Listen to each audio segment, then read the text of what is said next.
but Tushar, thank you so much for the introduction. Yeah, so I'm between the last part of the day. I'm also not keeping well, but I'm in the. First of all, thank you so much to LFE, Madhu, Sidesh, and Shiva, my friend and colleague, who has also have played an active role in the games that we have co-designed, which you will see later in the deck.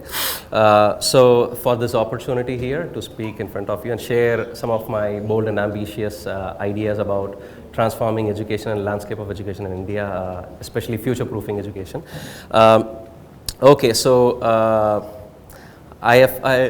so one of the difficult things to do today is actually to make a convincing pitch to you about how does game rather has to be played and experienced, not really has to be spoken and presented, but that's a difficult thing, but I think I will try to do a bit of justice to help you get a glimpse of what is that all about.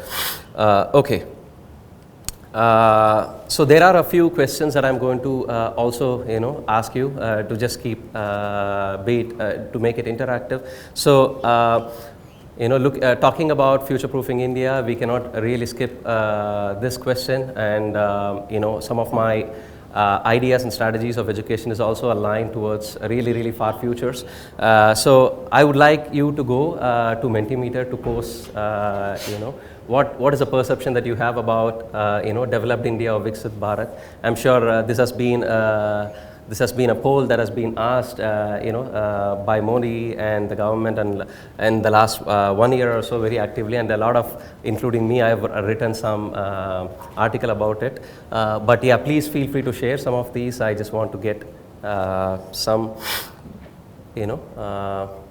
perception about your understanding about developed country in the 100 years of our independence.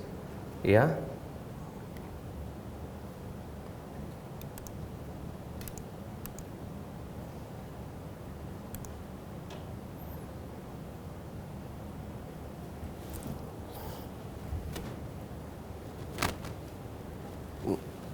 Okay. Have you guys, okay, I forgot to share this code though. So please, do you guys still need the QR code there? Have you gotten, okay, but I don't see the responses. Yeah, I'll share, duplicate the screen.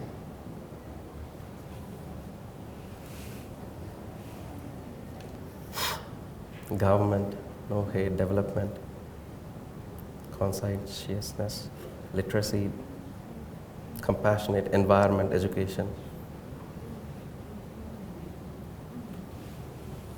justice, great, freedom appears to be more, education, of course we are in this forum of education for all, SDG 4, okay, all right, social protection,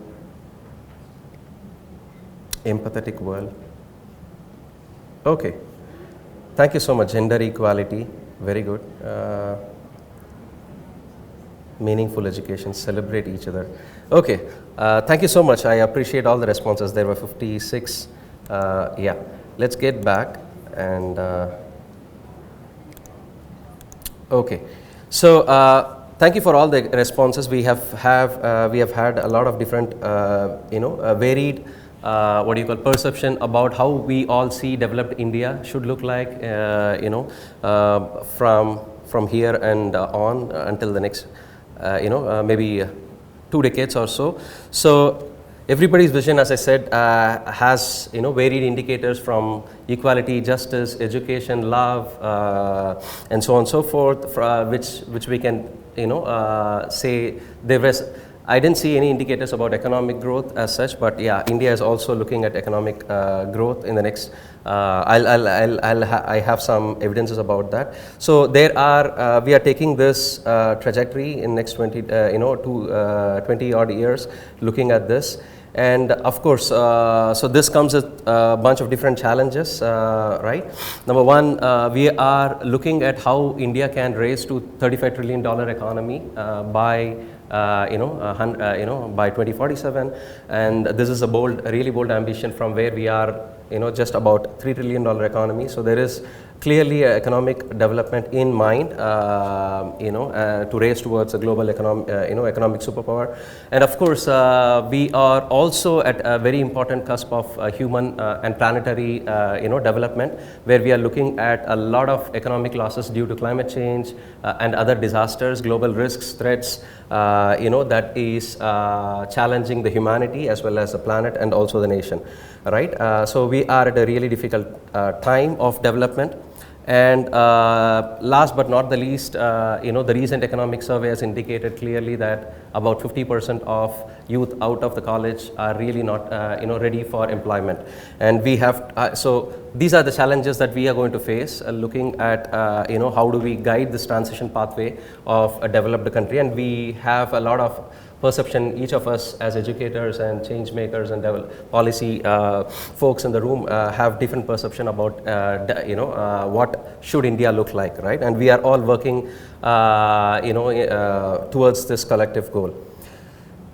So the if we can conclude, so the ambition is great, but we are really, what we need to understand is India is at a really challenging time, in the next 20 years.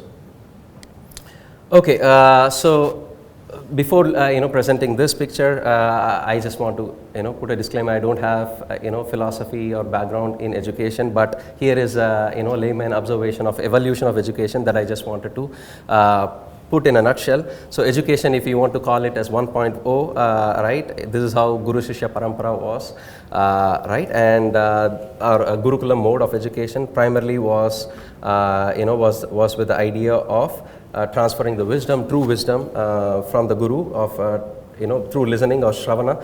And later, if we can leapfrog another, generation of education, post-colonialism and liberalization, contemporary educational models have evolved, whose gross objective we want to, call, until today was to produce really the workforce for for the entire development sector around the world. And this is what our current education sector is driving towards, creating the workforce for the industrial growth and development, right? Just like a factory setting.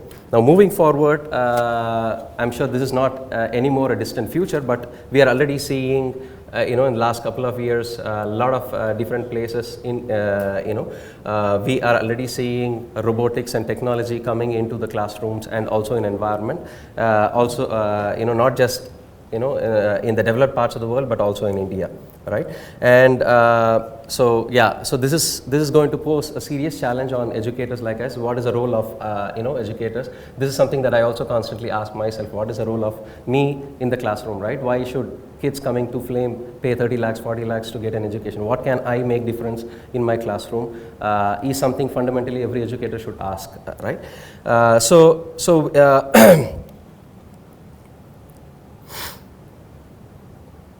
Okay, so I'm going to present a bunch of different, I'm sure some of you who are studying and researching on education might have seen all this, but it is in the interest of everyone else. So these are some frameworks from global studies, right, that I'm going to just flash in the next few slides. So we are going to touch upon 21st century skills. What are these? And they are broadly classified as 3: foundational literacy, competencies, and thirdly it is character skills. Most of us largely focus in school education on foundational literacy, of course also in higher education institutions. We also touch in the foundational years on foundational literacy, including ICT, numeracy, digital literacy, and so on and so forth. But what is more important to focus, which is what I will also focus in, as a part of NEP's scope in higher education sector, is competencies and character skills or character qualities, right? So which is to deal with solving some of these grand challenges, looking at developing far sights, future thinking, which is really important in kids and young innovators in the country to be able to go thus far, right? So what are these skills, and broadly here are they? In total there are about 16 skills that World Economic Forum and through global studies have shown. Now here is other bunch of reports through studies, global surveys that have also showed these skills have been some of these character skills and competencies that we just saw in the previous slide shows up among the top 10 global surveys that not the educators, but the employers are looking more and more at these skills, not the foundational skills on literacy, ICT and technology, coding and so on and so forth, which is what India is grossly focused on as far as technological education is concerned or technical education is concerned. But most of these are to deal with some of these character and competencies that we just saw. Okay.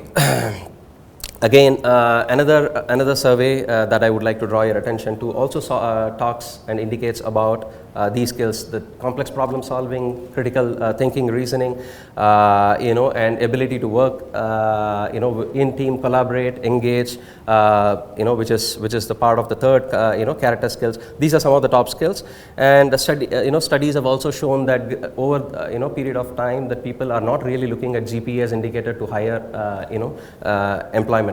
And you remember the third important challenge that I spoke about was employment, and which India has to deal with. So it also shows that numbers and marks and grades are not just the pure indicators what employers are looking at.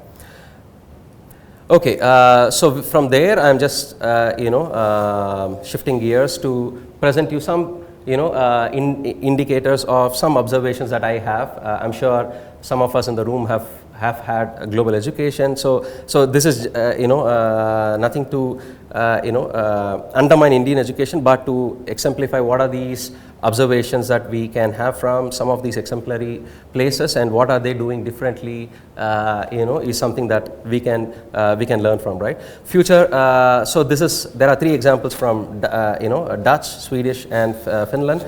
What are they doing differently in future-proofing education and addressing some of these global challenges, and yet preparing the young workforce. Okay, so there are videos, but in the interest of time, I'm just going to skip this. So here is U20. There is a program in higher education institution talking about the bachelor, it's titled as Bachelor of Creative Technologies, right? Where they are equipping young graduates to use technology to solve some of the pressing problems of the planet, and that's what they are educating about. And here in Sweden, they are taking immersive walking tours to educate about public and engage public with energy needs that are energy transition, decarbonization, things like that, with the public, right? And Finland, what are they doing differently, and how they are at the forefront of driving change in education, and why are they creative in education, is what this video talks about. I'm sure some of you have seen this. So in summary, okay, so this is just a summary of all this three examples, but if you guys want, I will share the deck for videos that you can look at later. Okay, so this brings us to an important point where we can now say that Indian education system is also really at a crossroads of how do we go this, meet this ambitious vision of developed nations. How are we as educators and whatnot. So all of us here can collectively shape this educational system, right? So how do we do it? So education is constantly changing. I've already presented evidences of it. Teachers need to change, system needs to also needs reboot, but how do we do it is a big question that each of us have. Okay, so here is another question. How many of you, I'm sure many of you believe, but I still want to see, presenting all the different challenges that we have seen, how many of you still believe that education really holds the key to addressing, nation's needs and also the planetary needs of this time?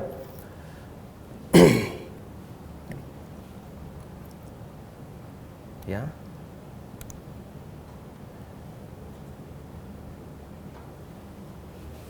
Okay, so most of us agree that education holds the key.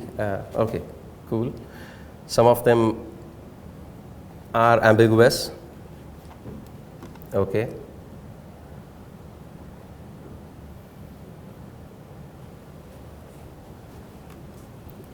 Okay.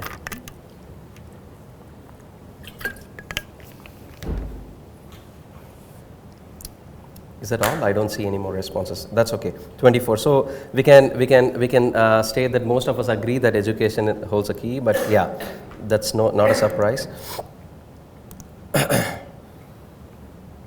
Okay, thank you so much. So this brings us to the prime objective that I have in front, and I will try to complete that. So I'm going to focus on most of us have been working on NEP, and but I'm going to pay more attention to higher education, what NEP talks about, and how do we and how game-based learning phenomenon is what going to bridge this gap with some evidences of me designing games and also facilitating games and deploying it in different environments, and how am I going to justify the fact that it is going to fill the big boots of NEP's expectations from higher education sector, for us to leapfrog from where we are today to the Viksit Bharat mission.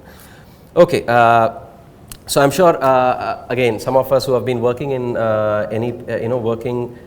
trying to analyze NEP have seen this several times. So these are fundamental ideas that are underlying the vision of NEP, right? And I've highlighted some of them, which is what I'm grossly going to address, through the game-based learning phenomenon that I'm going to talk, right? It is about blurring the boundaries and between disciplines, right? Some of them, and how do we foster life skills, respect, and how do we drive active citizenship among youth towards nation building, and so on and so forth. So these are some of the high, points that I would like to draw your attention to. Of course, further, further going details. So these are some sections from the NEP which talks about for India to really develop. We need to look at how do we raise tempo among the young youth and professionals. In the sense, how do we raise a scientific temperament among youth? How do we build multidisciplinary skills among them?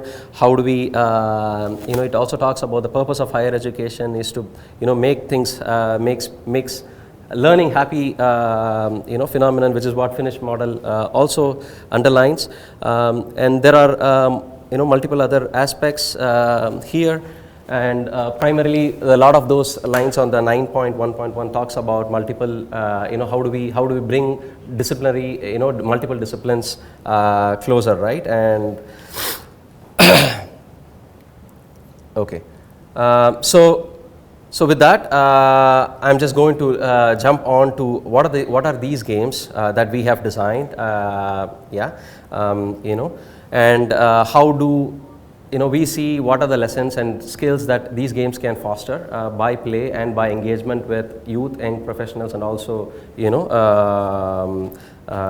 other actors in the society to drive actually this change collectively towards our larger goal of nation building. So I'm moving to what is called as serious games. I'm sure some of you might have heard, but for others who have never really heard the term serious games. So just in a nutshell, it is games, but not purely with the purpose of entertainment alone, but with certain explicit learning goals, right? And we can call such games as, or classify them as serious games. And of course, as highlighted there, so it has got to do with a certain level of different skill building, and what are these skills that some of these games that we have built really touches on for fostering them through the gameplay. And of course, all the other aspects that you see around the game, like rule play, the rule or the games, challenge, interaction, and having fun, in the process of learning, all these remain generic to games, but there are certain implicit goals that we wanted to develop in the process of the game play, right? So that's what a serious game, and I'm going to use some of these examples. So this is not the extensive list of serious games that you can see in the world, but some of them that I really know about, and I partner with them. Some of them, some of the pictures at the bottom also includes my games, which I have also, one of them happened to, I developed with Shiva here on urban governance. But yeah, so these are things that you can see are really transformative education. So for instance, the one on the top left corner talks about how do we equip youth and anyone in the society for that matter to be really prepared for disasters. And we are seeing left and right disasters in Kerala, in Himalayas and Dehradun. All these places we have landslides, cyclones, we have floods, we have whatnot, also the terror. So there are many different disasters that the planet is going to face, and also the, in this entire century. So therefore, how do we equip youth with, by understanding these disasters, how do we equip them with how do they act themselves, but also be as heroes in terms of saving the lives, right? So how can we use a game? So this is a game developed by Assist, is a not-for-profit based in Philippines. They have developed this game, and they are trying to bring that to India to actually help build this community engagement and learning based on game to prepare youth and also children in schools jointly with NUDM. And second game on the top left is City Atlas. It's a game to educate primarily how do we decarbonize cities, the cities, right? Cities are really complex urban systems. So how do we decarbonize cities, which is one of the greatest challenges of this of this century, if you can call. So this is developed in New York. So I'm looking, we are trying to look to collaborate. How do we bring it and adapt it to and localize it to Indian context? And so we are using that in our education. And Dreams and Disruption is another foresight or a future thinking game, again developed in Philippines.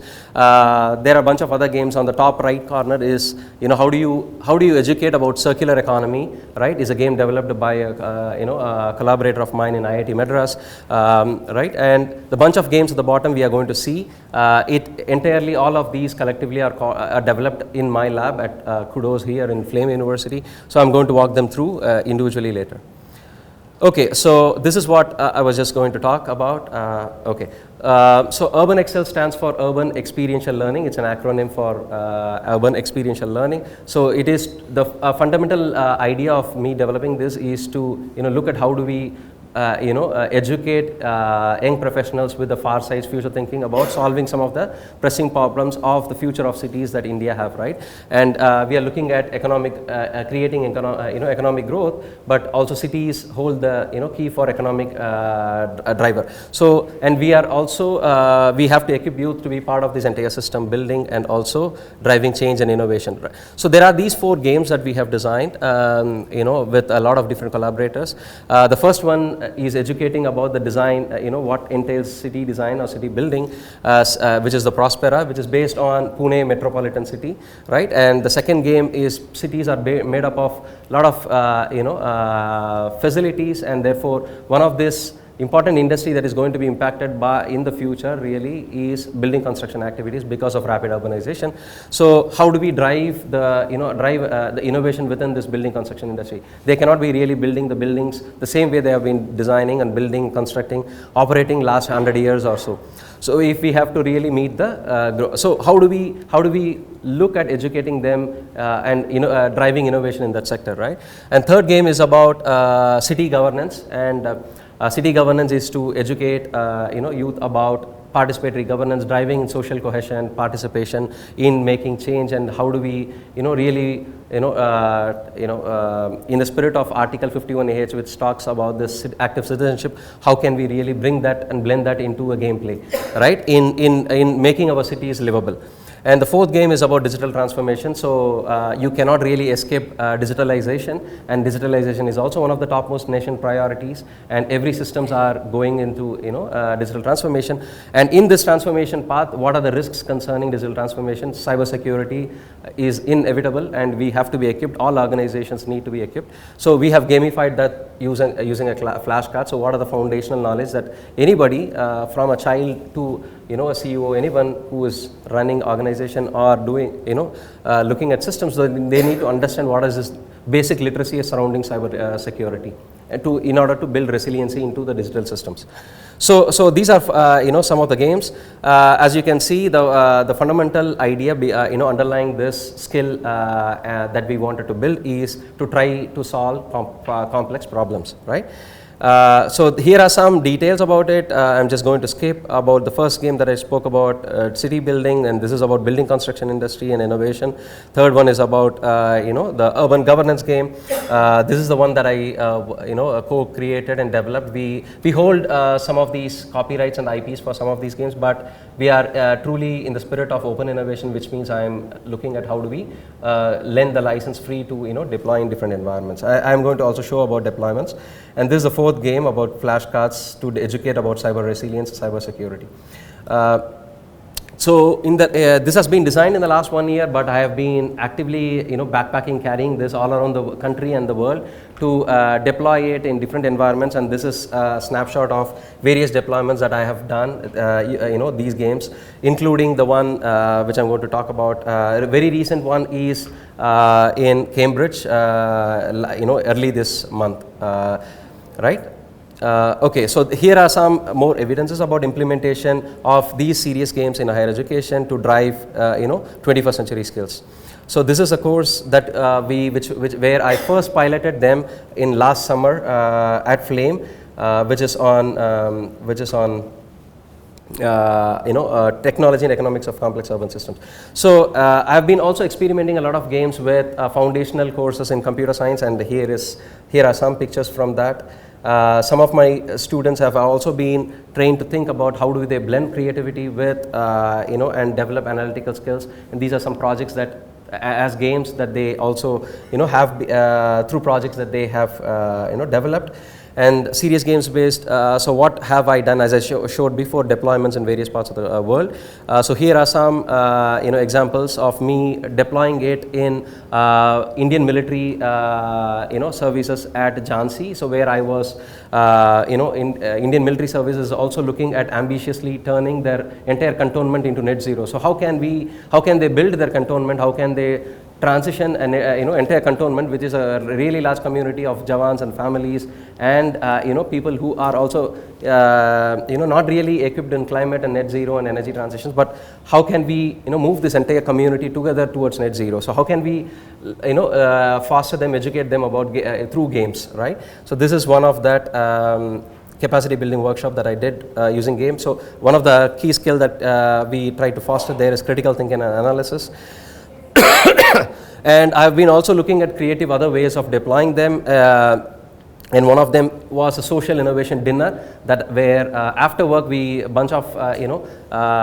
opened the invite to a bunch of professionals from various sectors, including startup founders, so on and so forth. So we gathered together to actually look at how do we collaborate and drive innovation in the future of cities from across different sectors.